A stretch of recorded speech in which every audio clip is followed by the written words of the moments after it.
WP constable তোমাদের পরীক্ষা অনেকেরই খারাপ হয়েছে, তোমাদের 30 থেকে 40 মানে 45 মানে এক কথায় অনেকটাই খারাপ পরীক্ষা হয়েছে। তোমরা অনেকেই চাইছো যে এই কলকাতা পুলিশের কনস্টেবল পরীক্ষাটা তোমরা ভালো করে দিতে চাও, তাই অবশ্যই প্রত্যেককে বলবো আজকে এমন খতরনাক এবং মারাত্মক আজকে তোমাদের একটা সুপার প্ল্যান বলে দেবো। ওই সুপার প্ল্যানটা যদি আজকে ভিডিও ভালো করে দেখে নিতে পারো তা আমি 100-র মধ্যে 1000% গ্যারান্টি দিলাম তোমার ভালো নাম্বার হতে বাধ্য বাধ্য বাধ্য। কারণ কি আজকের এমন কিছু কথা বলবো যেগুলি এর আগে কখনো তোমরা শোনোনি, তাই কিছু মারাত্মক এবং খতরনাক ভালো কথাগুলো শুনে নাও। দেখো তোমরা কলকাতা পুলিশের জন্য অনেকেই পরীক্ষা দেবে, মেন কথা হচ্ছে তোমরা যারা যারা ডাব্লিউপি কনস্টেবল পরীক্ষা দিয়েছো প্রায় সবাই তোমরা কিন্তু কলকাতা মানে কেপি পুলিশ কনস্টেবল পরীক্ষা দেবে। পরীক্ষাতে কিভাবে বেশি নম্বর করবে বেস্ট বৈজ্ঞানিক উপায় যে ট্রিক্স আজকে তোমাদের সবার প্রথম বলবো, ঠিক আছে? দেখো তোমাদের প্রথমে আলোচনা করি তোমার জিকে থেকে কত নাম্বার, 40টা প্রশ্ন থাকবে 40 নম্বর, অঙ্ক থেকে ম্যাথ থেকে 30টা প্রশ্ন থাকবে 30 নম্বর, রিজনিং থেকে 30টা প্রশ্ন থাকবে 30 নম্বর। টোটালে আমরা বুঝতে পারলাম প্রত্যেকটা প্রশ্নের জন্য 1 নম্বর করে, প্রতিটা প্রশ্নের জন্য আমরা 1 নম্বর করে পাবো। এইবার কথা হচ্ছে যে এর মধ্যে ফাইন আছে, মানে তোমাদের সাজা আছে কিরকম, তুমি যদি 4টে ভুল করে দাও 1 নম্বর, তোমার যেই নাম্বার তুমি সঠিক করবে তার থেকে 1 নম্বর কেটে নেবে। তাহলে 4টে ভুল করলে তোমার সঠিকের থেকে একটা কেটে নিচ্ছে, মানে কি টোটালে 5টা ক্ষতি হয়ে গেল। 4টে যদি ভুল করো 4টে তো গেলই, নাম্বার তো পাবেই না, এর পাশাপাশি তোমার ভালো যেটা সঠিক করেছে সেটার থেকে 1 নম্বর পুরো আউট। কিন্তু আজকে তোমাদের এমন সুপার প্ল্যান বলে দেবো যে এই প্ল্যানটা তোমরা শুনে নিজেরাই অবাক হয়ে যাবে। দেখো আমরা দেখতে পাচ্ছি কি আমরা 3 স্টেপে ভাগ করব, 3টে স্টেপে ভাগ করব। যেমনটা তোমরা ওয়েস্ট বেঙ্গল পুলিশের পরীক্ষা দিয়েছো ঠিক সেম টু সেম ভাবেই তোমাদের কিন্তু কলকাতা পুলিশের এই সেম প্যাটার্ন দেবে, যে অরিজিনাল কিন্তু তোমাদের কোনো ডুপ্লিকেট না, অরিজিনাল পেপারটাই তোমাদের সামনে দেখাচ্ছি। এই সেম টু সেম ভাবেই তোমাদের কিন্তু কি দেবে কলকাতা পুলিশের পরীক্ষা দিতে হবে কনস্টেবলের। তোমরা দেখতে পাচ্ছ প্রথমে তোমাদের সিল কাটতে হবে, সিল কাটার পরে তোমাদের দেখো প্রত্যেকটা লাইনে লাইনে প্রশ্ন, প্রত্যেকটা লাইনে লাইনে প্রশ্ন। এবার কি করে পরীক্ষা দিলে এই পেপারটা কি করে তুমি সলভ করলে তুমি একটা মারাত্মক এবং ভালো একটা রেজাল্ট করতে বাধ্য হবেই, বেশি না জানলেও হয়ে যাবে। দেখো প্রথমে তোমাদের সাথে আলোচনা করেই দিলাম যে এই বিষয়গুলো তোমাদের কাছে আছে। এই প্রশ্ন পেপারটাকে আমরা 3টে স্টেপে সলভ করবো, 3টে স্টেপে। আর যদি 3টে স্টেপে সলভ না করো তাহলে নাম্বার বাড়বে না বাড়বে না বাড়বে না, গ্যারান্টি রইলো, ঠিক আছে? তাহলে তোমাদের নাম্বার কি করে বাড়াতে হবে সেই প্রসেস আজকে ভিডিওতে তোমাদের বলে দিচ্ছি, যেমনটা একটু খেয়াল করো। এই পেপারকে আমরা 3টে স্টেপে সলভ করবো, তাহলে 3 স্টেপ প্রসেস। আমরা কি দেখলাম 3 স্টেপ সলভ প্রসেস। এই 3 স্টেপ সলভ প্রসেসের মধ্যে সবথেকে গুরুত্বপূর্ণ ফার্স্ট পয়েন্টটা দেখে নাও। প্রথমেই পরীক্ষার প্রশ্নপত্রটিকে কিভাবে শুরু করবো। দেখো সবার প্রথমে তোমার শুরু কাজ কি, প্রথম সিল উঠালে তোমার টাইম স্টার্ট হয়ে গেল, হওয়ার সাথে সাথে ভয় পাবে না। প্রথমত অনেকে আতঙ্ক, এই কত তাড়াতাড়ি শেষ করবো কত তাড়াতাড়ি শেষ করবো, এই যে আতঙ্ক, এই আতঙ্কটা না, একদম কুল ব্রেন শান্ত মস্তিষ্ক হওয়া চাই ওই মোমেন্টে। আর সেদিন তো ভুল করেও কারোর সাথে গন্ডগোল করে পরীক্ষা ঢুকবে না, তাহলে পরীক্ষা খারাপ হতে বাধ্য হবেই, পরীক্ষা খারাপ হবেই। যত তুমি বেশি নাম্বার বাড়িতে পাও না কেন পরীক্ষার কথা খারাপ হয়ে যাবে। তাই কারোর সাথে গন্ডগোল করে ঢুকবে না, গন্ডগোল করে ঢুকলে পরীক্ষা খারাপ হয়ে যাবে। একদম শান্ত মাস্টার যদি গন্ডগোল করতেও চাও পরীক্ষা দেওয়ার পরে কি গন্ডগোল করবে, কিন্তু পরীক্ষার আগে গন্ডগোল করবে না, এটা খুব গুরুত্বপূর্ণ বিষয় কিন্তু। আর পরীক্ষার আগের দিন ভালো করে ঘুমাতেই হবে, এই দুটো কাজ যেন অবশ্যই করো না, তবেই কিন্তু পরীক্ষার মাথাটা শান্ত থাকবে, নাহলে মাথা ঠান্ডা থাকবে না, শান্তও থাকবে না। তো যাই হোক সবার প্রথমে দেখবে যে প্রথম প্রশ্নটা ধরো কথা পারলে না পারলে কিচ্ছু আসা যায় না। যেগুলো তোমার মনে হচ্ছে একদম সহজ প্রশ্ন, কোনো রকম চাপ নেই, মানে তোমার এটা সঠিকও হবে প্লাস তোমার কত বেশি ভাবতে হবে না, সেই প্রশ্নগুলো সবার প্রথমে কোথায় খুঁজে তাড়াতাড়ি লেট করবে না, তাড়াতাড়ি লেট করবে না, একটু লেট করবে না। দেখো আচ্ছা এটা হ্যাঁ টিক করে ঝাপাঝপ করে প্রথম থেকে যে একদম সহজ যেগুলো মেরে দেবে। প্রথম রাউন্ড শেষ। এই প্রথম রাউন্ড শেষ করতে টোটালটা তোমার সময় দেবে কত, টোটাল 1 ঘন্টা সময় দাও, 60 মিনিট সময়, তার মধ্যে 30 মিনিট অনলি 30 মিনিট সময় দেয় প্রথম রাউন্ড শেষ করার জন্য। তাহলে প্রথমে কত সময় দিলে প্রথম রাউন্ড শেষ করতে 30 মিনিট তোমাকে সময় দিতেই হবে, নাহলে কিন্তু কেন এই প্ল্যানগুলো অনেকে ঠিক মতন বোঝে না বলেই কিন্তু পরীক্ষায় ফেসে যায়, লাস্ট পর্যন্ত প্রশ্নও দেখতে পায় না, সেই সুযোগটাও পায় না। তাই সবার প্রথমে যেটা দেখো, কঠিন করলেও 1 নম্বর, সহজ করলেও 1 নম্বর। তাহলে সবার প্রথমে বুঝতে হবে তাহলে আমি সহজগুলো আগে করে ফেলবো, তাহলে আমার মুড কনফিডেন্স হাই হয়ে যাবে। আর আমার কনফিডেন্স যখনই হাই হয়ে যাবে তখনই নাম্বার কিন্তু আরো বাড়তে থাকবে। তাই প্রথমে শান্ত মাথাটা বুঝিয়ে রাখতে গেলে নাম্বার স্কোরটা বাড়িয়ে ফেলতে হবে। দেখো অনেক সময় পকেটে পয়সা না থাকলে টেনশন বেড়ে যায়, আবার পকেটে একটু পয়সা বেশি থাকলে টেনশনটা কম থাকে। ঠিক তেমনই পরীক্ষা যখনই দেখবে তুমি ভালো একটা স্কোর বানিয়ে ফেলছো, বা প্রথম রাউন্ডে 30 মিনিটের মধ্যে অন্তত 30 থেকে 35-40 নম্বর উঠে গেছে, মানে তুমি সহজগুলি বেছে তাদের করে ফেলেছো, তখনই তোমার মাইন্ড কুল হয়ে যাবে যে আমার একটা মানে ভিড় তৈরি হয়ে গেছে, এবার আমার যত বেশি স্কোর বানাতে হবে, আর আধা ঘন্টা বাকি রয়েছে, ওই আধা ঘন্টার মধ্যে আমার যত বেশি স্কোর বানাতে পারবো তত আমার ভালো। তো এই মুড হওয়া চাই। প্রথমে তোমার 30 মিনিটের মধ্যে যত বেশি একদম সিম্পল কোশ্চেন যেগুলি ভাবতেই হবে না, কোনো পেঁচালো গোচালের মধ্যে যাবে না, 30 মিনিটের মধ্যে যদি 40টা অ্যান্সার দিয়ে ফেলতে পারো সহজ খুঁজে 100টা প্রশ্ন, টোটাল তো 100টা প্রশ্ন, তোমাদের প্রশ্ন কিন্তু অনেক, তোমাদের টোটালে প্রশ্ন 100টা কোশ্চেন 100 নম্বরের পরীক্ষা দিতে যাচ্ছ। তো সেক্ষেত্রে যদি 100টার মধ্যে তুমি 40টা সহজ পেয়ে যাবে, তুমি যদি একটু ভালো করে পড়াশোনা করো, ঠিক আছে, একটু পড়াশোনা করলেই পেয়ে যাবে। এটুকু ফুল কনফিডেন্স তোমার মধ্যেও আছে। তাহলে এই 40 নাম্বার তুমি খুঁজে খাজে তাড়াতাড়ি করে বের করে দিলে 30 মিনিটের মধ্যে কাজ শেষ, তোমার একটা কনফিডেন্স না 40 তোমার আপাতত হয়ে গেছে।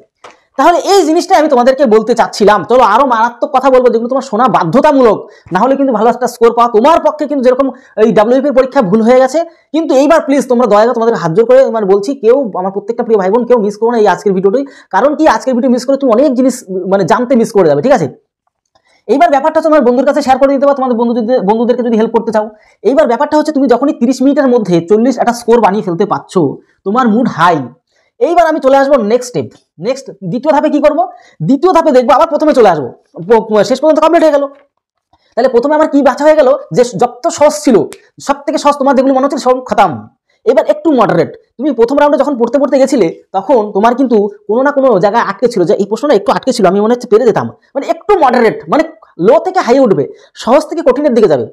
দ্বিতীয় ধাপে একটু মডারেট, এক সামান্য ক্যালকুলেটিভ, সেই প্রশ্নগুলোকে ধরে নেবে 20 মিনিট, এক্সট্রা 20 মিনিট সময় দেবে। সপ্তাহের মধ্যে যেগুলো তুমি অ্যান্সার করে ফেলছো সেগুলো বলবো সাথে সাথে এই একটা পেজ করবে, সাথে সাথে ওএমআর যে কটা করতে হবে। ধরো এই পেজের মধ্যে ধরো একটা দুটো তিনটে চারটে পাঁচটা প্রশ্ন, হ্যাঁ 5টার মধ্যে তুমি 3টে পালে, 3টেই এই পেজে যখনই 3টে আগে দাগিয়ে নেবে, প্রথমে এই পেজটা পুরো পড়ে নেবে। দেখো এগুলি হচ্ছে প্ল্যান। এই পেজটা পরে আমার প্ল্যান যে শুনেছে এইবারে ডাব্লিউবি কনস্টেবলে ভালো একটা স্কোর পেয়েছে আমারই কাছে পড়ে, সে কিছু মানে বৈজ্ঞানিক সম্মত ট্রিক্স খাটিয়েও কিন্তু 15 নম্বর এক্সট্রা তুলেছে, 15 নম্বর এক্সট্রা, বুঝতে পারছো। এবার দেখো আমার সম্পূর্ণ প্ল্যান শুনে গেছিল। এবার ব্যাপারটা হচ্ছে 3টে পারলে তো 3টে পরে ওই ওএমআরে গোল পাকাবে সেই ভরসায় থেকো না। সাথে পাশে এই প্রথমে এই পেজটা কমপ্লিট করলে, এই পেজটা কমপ্লিট করার পরে তুমি সাথে সাথে এই দাগ নাম্বারগুলো গোল ওএমআরে তুলে ফেলো, তাহলে তোমার টেনশন থাকবে না পরে কোন এই পেজের মধ্যে কি। প্রথমে এই পেজটা কমপ্লিট করে তারপরে ওএমআর করবে। আবার দ্বিতীয় পেজ, এই যে দ্বিতীয় পেজ যখন আসবে, দ্বিতীয় পেজ কথার কথা এই পেজটার মধ্যে হয়তো দেখা গেলো 5টা প্রশ্ন, তার মধ্যে 2টো পারলে, 2টোই তুমি ওএমআরে আগে প্রথমে দেখে 5টা প্রশ্ন পড়ে নিয়ে যেটা অ্যান্সার সেটা করে নাও, করার পরে ওএমআরে তুলে দাও। তাহলে আর এই পেজের টেনশন আর তোমার পরবর্তীকালে থাকবে না। এই পেজটা ভালো করে দেখো, যদি একটাও পারো তাহলে একটা প্রথমে দেখো 5টা পরে আগে এগুলোকে সলভ করে এই পেজটাকে সলভ করবে, কোনটা পাচ্ছ না, করার পর সাথে সাথে এই পেজটা তুলে ফেলো। এই পেজের যত দাগ নাম্বার সেটা ওএমআরে তুলে, না হলে ভুল হবে। যে সবগুলো করবো তারপরে ওএমআরে তুলবো, এক্ষেত্রে প্রচুর সময় চলে যাবে। পরবর্তীকালে অনেকে দেখা গেছে যে ওএমআরে তুলতেই পারেনি শেষ পর্যন্ত, মানে সব দাগানো আছে পেজের মধ্যে, ওএমআরে তুলতে পারেনি। তাহলে বলো তো কতটা কান্না পায় তার। তো এই জায়গাটা হচ্ছে সবথেকে বড় ব্যাপার। চলো দ্বিতীয় স্টেপে কি, দ্বিতীয় স্টেপ হচ্ছে তুমি যেগুলো একটু মডারেট পারোনি, মনে হচ্ছে একটু ক্যালকুলেটিভ ছেড়ে দিয়েছিলে, প্রথম রাউন্ডে ছেড়ে গেছিলে। প্রথম রাউন্ডে তো অনলি যেগুলো একদম সহজ আর যেগুলো কনফিডেন্সের সাথে পারবেই, বেশি পেঁচাতে গুছাতে হবে না, বেশি ঝামেলা পাকাতে হবে না, সেগুলো করে ফেলেছো। এবার সেকেন্ড ধাপে হচ্ছে একটু মডারেট, এই মডারেটগুলো ধরে ফেলেছো। এইবার সেকেন্ড ধাপে যে করে হোক তোমার একটু মডারেটগুলো ধরে নিলে, ঠিক আছে। এইবার লাস্টের ধাপে, ও হ্যাঁ, সেকেন্ড ধাপে তুমি সময় দিলে কত, 20 মিনিট, 20 মিনিট সময় দিলে। এখানে তুমি যদি 20 মিনিটের মধ্যে, আমি বেশি দরকার নেই তো 15টা তো স্কোর হয়েই যায়, 20 মিনিটের মধ্যে আমি 1 মিনিটের 1.5 মিনিট করে ধরে নিচ্ছি, তো সেক্ষেত্রে প্রায় 15 নাম্বার তুলে ফেললাম। এবার লাস্টে হচ্ছে একটু টাফ বা কিছু গেস পলিসি, এইটাই হচ্ছে সব থেকে মারাত্মক ব্যাপার। লাস্টে তৃতীয় ধাপে টাফ, সবথেকে টাফগুলো বা যেগুলো একটু ছেড়ে মেরে গেছো, একটু সন্দেহ ছিল, ঠিক আছে, যে না একটু পরে লাস্টে দেখে নেবো একটু, ঠিক আছে। যখনই বারবার জিনিসটা প্রশ্ন দেখে না, লাস্টে অনেক কঠিনগুলোও তোমার সহজ মনে হবে, কারণ তোমার ব্রেনটা তখন রানিং হয়ে গেছে, তোমার অ্যালগোরিদম, ব্রেনটার যে অ্যালগোরিদম সেটা সতেজ হয়ে গেছে। প্রথম যেগুলি বুঝতে অসুবিধা হচ্ছিল, 2-3 বার করার পরে তোমার পুরো একদম ঝাঁকানাকা হচ্ছে, মানে কি তোমার এই কঠিনগুলি একটু সহজ মনে হবে। তো হ্যাঁ আচ্ছা এই প্রশ্নটাতে এই পড়েছিলাম, হ্যাঁ এটা সঠিক। এবার লাস্টে দেখো তোমাকে এই মানে প্ল্যানটাই করবো, তোমাদের বলে দিচ্ছি যে এই প্ল্যানটা একবার ধরে নিই, ঠিক আছে, যে কোন প্রশ্নগুলি কিছু প্রশ্ন গেস করতে হবে। দেখো এবার একটু বলে দিই তোমাদের, প্রথমে ম্যাথের মধ্যে দেখো তোমাদের একটু প্ল্যান করে বলে দিই। তাহলে আমাদের প্রথম ধাপে কি এক এক করে বলে দিই। প্রথম ধাপে হচ্ছে সহজগুলি ধরে নেবো, দ্বিতীয় ধাপে কিছু একটু মডারেট, তৃতীয় ধাপে কি লাস্টের 10 মিনিট বেঁচে রয়েছে, 10 মিনিটের মধ্যে তুমি তৃতীয় ধাপ কমপ্লিট করবে। লাস্টের তৃতীয় ধাপে হচ্ছে 3 স্টেপের যেটা, সেটার মধ্যে তোমাকে একটু কঠিন প্রশ্নগুলো লাস্টে দেখে নিলে হয়ে গেল। এবার ওই তৃতীয় ধাপের মধ্যে কিছু গেস পলিসি অ্যাপ্লাই করতে হবে, কিছু বৈজ্ঞানিক সম্মতভাবে আন্দাজে মারতে হবে যাতে বলে আর কি, ঠিক আছে, বৈজ্ঞানিক সম্মতভাবে।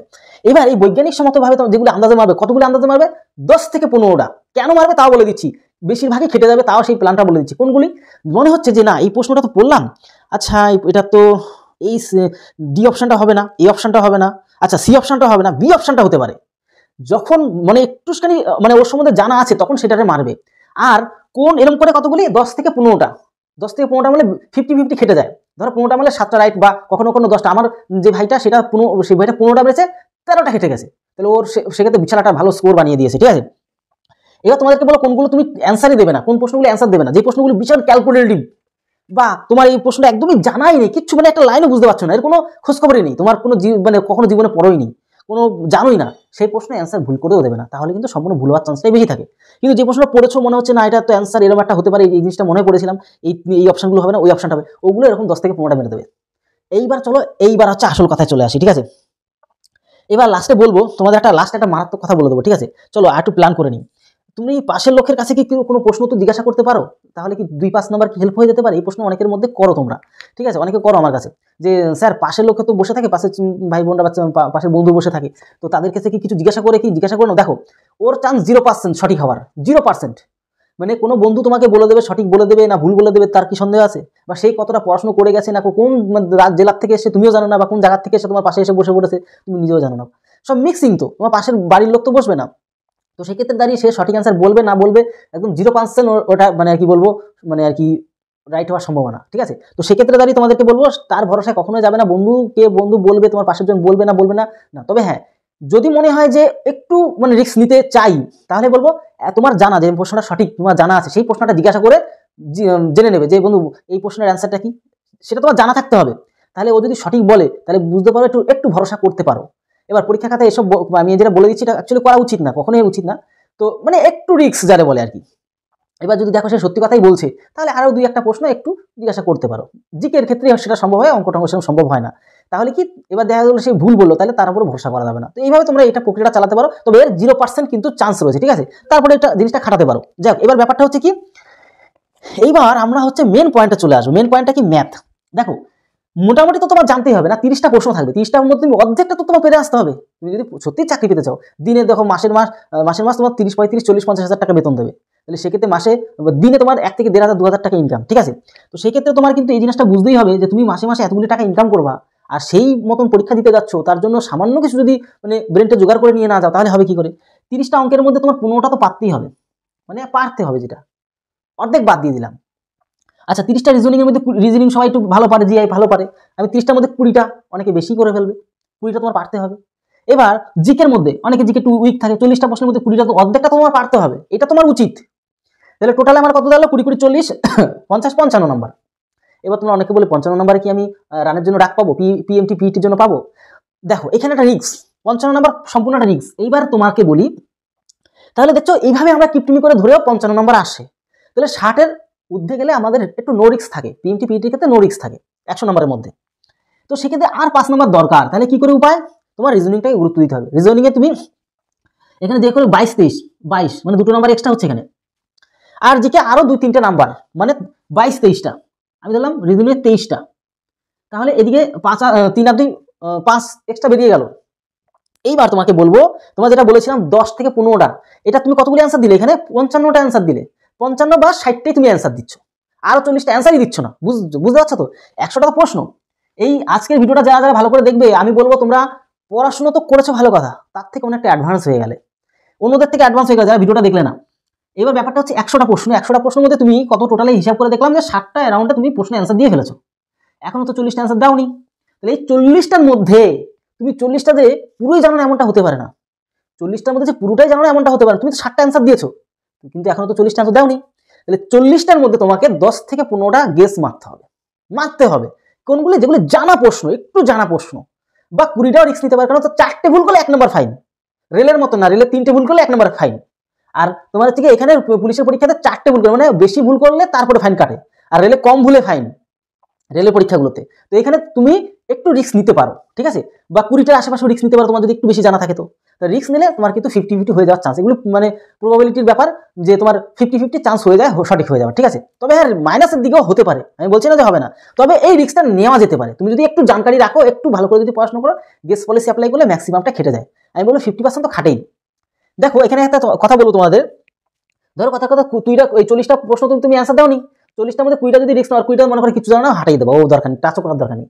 এই 20টা যে রিস্ক নিলে, 20টার মধ্যে যদি তোমার কথার কথা আমি ধরলাম 10টা হয়ে গেল, 10টা ভুল গেল, তাহলে এখানে 2.5 নম্বর, তোমার 10টা ভুলের জন্য 2.5 নম্বর ফাইন, তাহলে 10 থেকে 2 গেলে 8 নম্বর তোমার কিন্তু এখন সেভ হয়ে রইল। 50-50 পলিসিও যদি বলি, এবার এর থেকে বেশি যদি ভালো মানে সঠিক খেটে যায় তাহলে তো ভালো। আর তুমি যদি 20টার মধ্যে ধরো কথা 5টা তুমি ঠিক করলে, আর 15টাই ভুল করলে, তাহলে এক্ষেত্রে 4 নম্বর তোমার ধরো 4 রাউন্ডের আশেপাশে চলে গেল নাম্বার, তাহলে 5 থেকে 4 চলে গেলে তোমার কত 1 নম্বর তাও টিকে থাকছে, প্লাসে থাকবে, মানে লসের কোনো ব্যাপার নেই। তো এক্ষেত্রে তোমরা এই মানে পলিসিটা বুঝে শুনে তোমার কিন্তু মানে যে আন্দাজে টিক্স মারা, আন্দাজে গোল মারা করতে পারো, মানে বৈজ্ঞানিক সম্মত হবে, যেগুলো জানো সেই রিলেটেড, যে না মানে অপশন এলিমিনেট করে। আর যাই করো তাই করো, তোমার সময় কিন্তু 60 মিনিট, যা করতে হবে 60 মিনিটের মধ্যে। তাই বুঝতে পারছো, তার জন্য তোমাদের ফার্স্টে বলে দিলাম না, যেগুলো পারবে সেগুলো ঝড়ের মতন আধা ঘন্টার মধ্যে শেষ, পেঁচালো গোচালো ধরবে না, কঠিন কিচ্ছু ধরবে না, ক্যালকুলেটিভ কিচ্ছু ধরবে না, যেগুলো জানবে টক টক টক করে তুমি ডক ডক করে মেরে দেবে। এটা হচ্ছে প্রথম কাজ। দ্বিতীয়তে এভাবে সমস্ত কিছু আলোচনা করে দিলাম। কারণ কি তোমরা এই ভুলগুলো করো, কারণ অনেকেই ভুলগুলো করে ফেলে কিন্তু বেশি স্কোর বানাতে পারো না, টেকনিক্যাল ওয়ে অ্যাপ্লাই করতে পারো না। তার জন্য তোমাদের দেখলাম যে ডাব্লিউ মানে ওয়েস্ট বেঙ্গল পুলিশ, তোমাদের নাম্বার অনেকেরই খারাপ হয়েছে, তাই কলকাতা পুলিশের নাম্বারটা যদি একটু ভাই বোনদের তোমাদের হেল্প করা দেওয়া যায় আমার প্রত্যেকটা বাঙালি ভাই বোনদেরকে, তাই সেই হিসেবে ভিডিওটি বানালাম। তাহলে ভিডিওটি এই হলো, যদি এরপরেও তোমাদের যদি কোনো কোয়ারিজ থাকে অবশ্যই কমেন্ট বক্সে জানাও। আর কলকাতা পুলিশের ফ্রি মক টেস্ট তোমাদেরকে দিচ্ছি, 5 নম্বর দেওয়া হয়ে গেছে, 6 নম্বর আসবে। ফ্রি মক টেস্ট যদি পেতে চাও তাহলে একদম সম্পূর্ণ মডারেট এবং হাই লেভেল কোশ্চেন, যেগুলো পরীক্ষা আসা রিলেটেড কোশ্চেন, সমস্ত কিছু তোমাদেরকে ফ্রিতে দিয়ে দিচ্ছি, কোনো রকম টাকা পয়সা কোনো ব্যাপার না। তোমরা যদি ফ্রিতে মক টেস্টগুলো পেতে চাও আমাদের হোয়াটসঅ্যাপ গ্রুপ টেলিগ্রাম গ্রুপে যুক্ত হও, সেখানে সম্পূর্ণ ফ্রিতে মক টেস্ট পেয়ে যাবে। তাহলে বাবা মাকে ভালোবাসো, তাহলে ভিডিওটি এলো, তোদের সময় পরিবারের সাথে ভালো থেকো, সুস্থ থেকো। জয় হিন্দ, জয় ভারত, ভারত মাতা কি জয়।